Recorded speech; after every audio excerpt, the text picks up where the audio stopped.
I do have a very interesting chart, sir. Pre-trial stage, trial, post-trial. Pre-trial ante court ki elle before anukocha manam. Simple. So what will happen, sir? General ga edanna offense jaruguntundi, edanna neram jaruguntundi. దాని information police వాడి దగ్గరికి తీసుకొని వెళ్ళి ఇచ్చారు అంతేనా. So police వాడు ఆ information తీసుకుంటే he'll do FIR or else non cognizable report. అంటే కాగ్నిజబుల్ అఫెన్స్ జరుగుంటే FIR sir, first information report. By suppose cognizable offence జరగలేదు, నాన్ కాగ్నిజబుల్ అఫెన్స్ అంటే నాన్ కాగ్నిజబుల్ రిపోర్ట్. ఇంతవరకు అర్థమైందా? And what police officer can say, నేను తీసుకొని పో, ఏం చేసుకుంటూ చేసుకోపో. This might be one of the scenario sir. Then he can go to the SP, superintendent of police. ఆయన తీసుకోవచ్చు ఎఫ్ఐఆర్, లేకపోతే ఆయన సబార్డినేట్స్ కి, ఏ పోలీసు అయితే నేను తీసుకోనని చెప్పాడు ఆయనకి చెప్పొచ్చు నువ్వు తీసుకోరా బైనసి. అదర్వైజ్ పాసిబిలిటీ ఏంది, ఆయన కూడా చెప్పొచ్చు నేను తీసుకొని పో.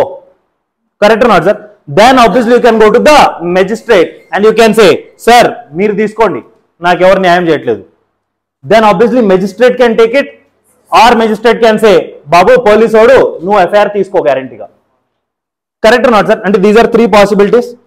ఆ పాసిబిలిటీస్ లో ఏమేమి జరుగుతుంది సార్ ప్రీ ట్రయల్ స్టేజ్ లో ఒక గ్లాన్స్ గా చూద్దాం sir. So try to understand this chart in a very detailed manner sir. Pre trial తర్వాత మళ్ళీ ఎప్పుడైతే ట్రయల్ వస్తుందో ఆ ట్రయల్ మొత్తం చెప్తాను ప్రొసీజర్ ఇలానే.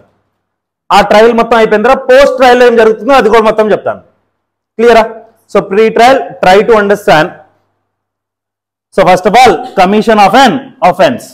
ఆఫెన్స్ ఎక్కడ డిఫైన్ చేస్తుందంటే సార్ 2(1)Q. క్లియరా? ఇక్కడ వరకు ఓకేనా? ఇప్పుడు చెప్పట్లేదు, ఏమీ డిఫైన్ చేయట్లేదు నేను. How the process is going on, that is all I'm telling you, right sir?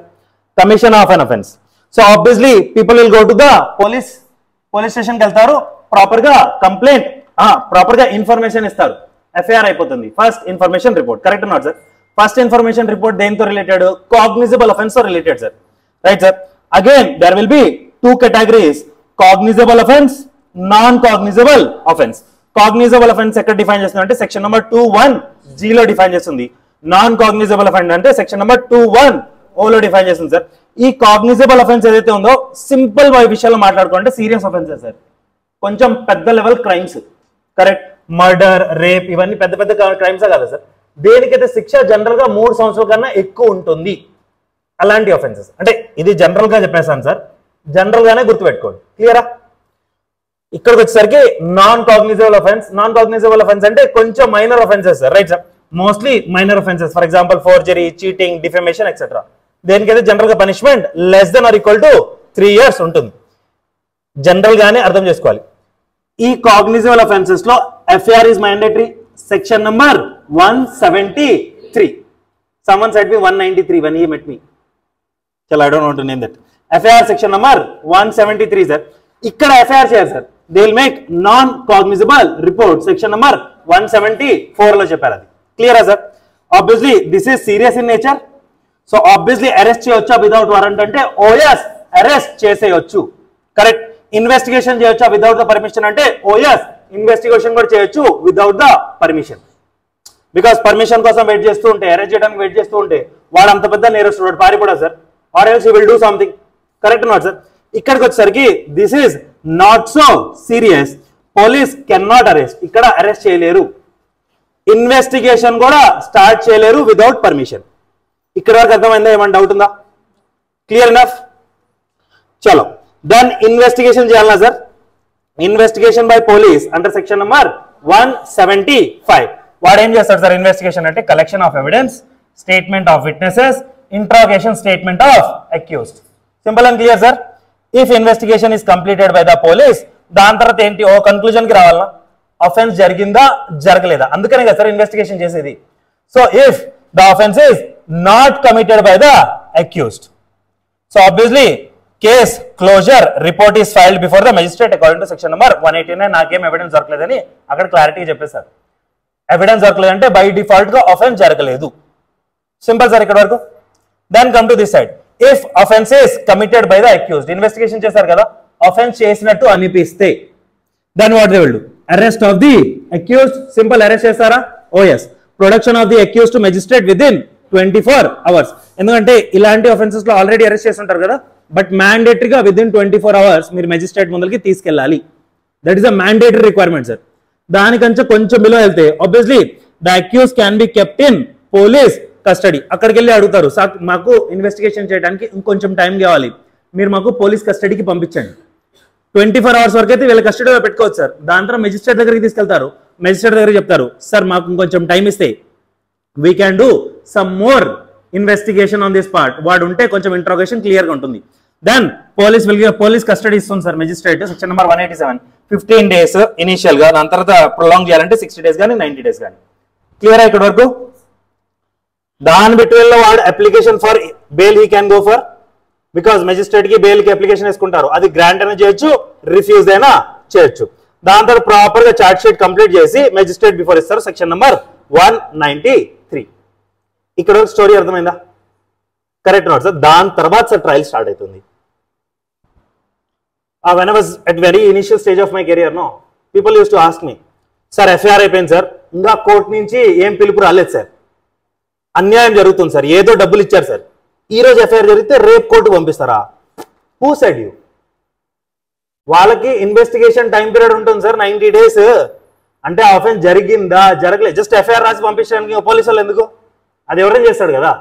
They need to do the investigation. No sir, ఈ టైం పీరియడ్ లో వాళ్ళు ప్రాపర్ గా ఇన్వెస్టిగేషన్ చేసి దాని తర్వాత మొత్తం ఫైల్ సబ్మిట్ చేస్తారు కోర్టుకి. దట్ ఏం అఫెన్స్ జరిగింది, ఎలా జరిగింది, దాని వెనకాల విట్నెస్లు, దాని తర్వాత వాళ్ళ స్టోరీ మొత్తం రాసిన తర్వాత ఒక చార్ట్ షీట్ మొత్తం పెద్ద ఫైల్ తయారవుతుంది. ఆ ఫైల్ పంపిస్తారు కోర్టుకి. అప్పుడు అక్యూజ్డ్ విక్టిమ్ ఆ కోర్టులో కంటిన్యూ అవ్వాలి ట్రయల్ కోసం. So this the scenario which I said you very clearly.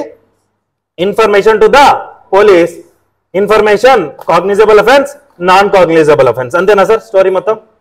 క్లియరా? Any doubt on this? Now let's come to, if police officer is saying, what is the remedy they do have? They will go to the SP, Superintendent of Police, under section number 173, subsection 4. Right, sir? దాని తర్వాత వీళ్ళు కూడా తీసుకోలేదు అనుకోండి sir, SP కూడా తీసుకోలేదు అనుకోండి, SP either own గా తీసుకుంటాడు, లేకపోతే సబార్డినేట్ ఆఫీసర్ చెప్తాడు, నువ్వు తీసుకో ప్రాపర్ కంప్లైంట్ తీసుకో మ్యాండేటరీగా. బై సపోజ్ తీసుకోలేదంటే then will go to the magistrate, then we make complaint to the magistrate. అక్కడ ఇన్ఫర్మేషన్ టు ద పోలీస్ ఆఫీసరా, that's why they say FIR, first information report. ఇక్కడ చూస్తే complaint to the magistrate. Complaint ఎక్కడ define చేస్తుంది sir? 21H లో define చేస్తుంది. Private complaint అంటారు sir దీన్ని, section number 210. If a police officer refuses to lodge an FIR అంటే section number 175(3). వీళ్ళు కూడా ఎస్పీకి చెప్పొచ్చా ఏంది ఎస్పీ ఏం జరుగుతుంది? Correct not sir? The court orders for FIR registration if a criminal complaint is filed under section number 173(4). లేకపోతే own గానే ఎంక్వైరీ అండ్ కాగ్నిజెన్స్ తీసుకోవచ్చు అంటే ఓఎస్ తీసుకోవచ్చు, enquiry and cognizance of the offence by the court. Then they will do examination చేసి ఏం చేస్తారు sir? Proper grounds ఉన్నాయా లేదా, అసలు నిజంగానే కేసు తీసుకోవాలన్నా లేదా అని పరిశీలిస్తారా? No sufficient ground for proceeding, complaint ని డిస్మిస్ చేసేస్తారు.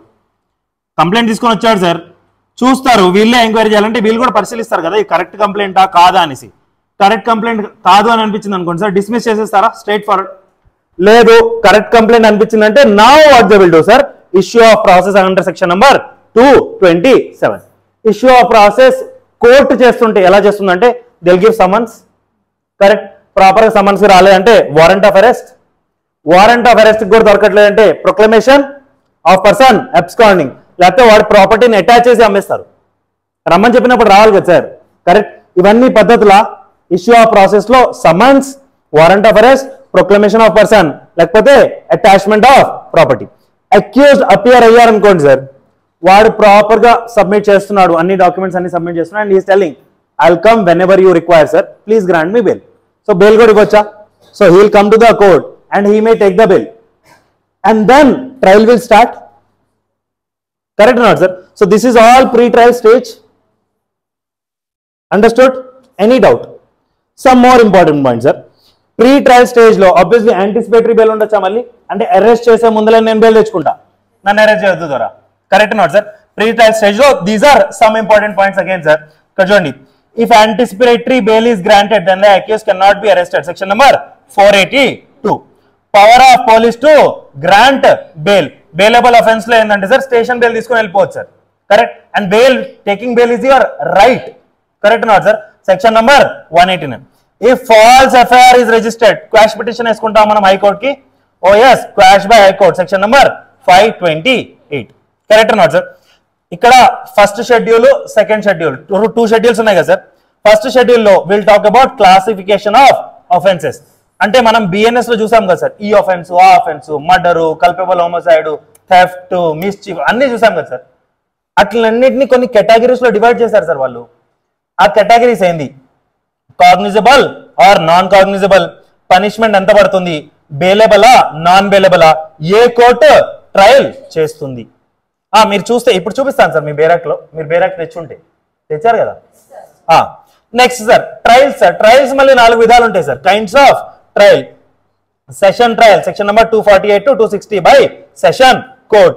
Warrant trial section number 261 to 273 by magistrate. Summons trial section number 274 to 282 by magistrate. Summary trial section number 283 to 288 by magistrate. క్లియరా sir? Any doubt on any point? అంటే general story చెప్పాను sir, అంటే జనరల్గా ఏం జరుగుతుంది. So in nutshell I can say very clearly, simple రా బాబు, police వాడి దగ్గరికి ఒక అఫెన్స్ జరిగిన తర్వాత మనం వెళ్ళి రిపోర్ట్ రాపించడానికి వెళ్తాం. There are 2 possibilities. వాడు తీసుకుంటాడు, తీసుకోడు. తీసుకుంటున్నాడు అనుకోండి రిపోర్ట్, ఆ రిపోర్ట్ లో మళ్ళీ 2 పాసిబిలిటీస్. కాగ్నిజబుల్ అఫెన్సా, నాన్ కాగ్నిజబుల్ అఫెన్సా. కాగ్నిజబుల్ అఫెన్స్ అంటే ఎఫ్ఐఆర్ రాస్తారు sir, first information report. Non cognizable offence అనుకోండి సార్, నాన్ కాగ్నిజబుల్ రిపోర్ట్ రాస్తారు. కాగ్నిజబుల్ అఫెన్స్ కొంచెం పెద్దవి sir, correct not sir? Immediate గా అరెస్ట్ చేసేయచ్చు, ఇమీడియట్ గా ఇన్వెస్టిగేషన్ స్టార్ట్ చేయొచ్చు, anything they can do, correct not sir?